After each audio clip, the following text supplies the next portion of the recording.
abafana ba Rayon Sport ngo baraza bakikaragira ku mutwe w'abafana ba APR bakaza bakabacundagura bakavuga ati ibyo mwigize ngo muratsinda si babanyometse bibiri ku mugaragaro ya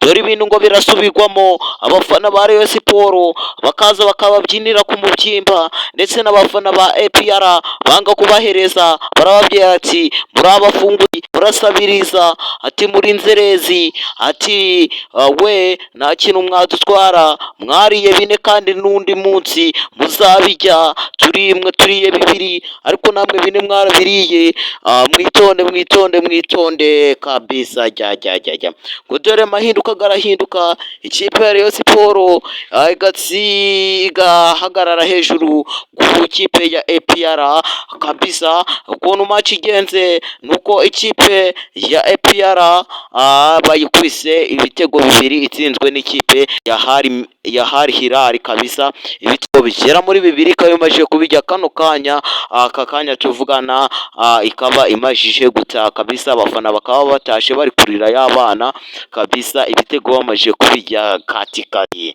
kabisa. Nkomeza amabya ati munakora subscribe kugira ngo amakuru nagenda bacika kabisa. Comment ni ingenzi, ibitekerezo byawe ukuntu mbahereza amakuru y'ingenzi hano kwa Mr. Karimagezi TV Rwanda jagwagwani kabisa. Nuko byari bimeze match birangiye ikipe ya APR iriye ibitego bibiri, ikipe ya Hari Hilal itahana ibitego byayo bibiri kabisa. Ikipe ya Rayon Sport itahana 0-0-0-0. Kora subscribe nyaboneka.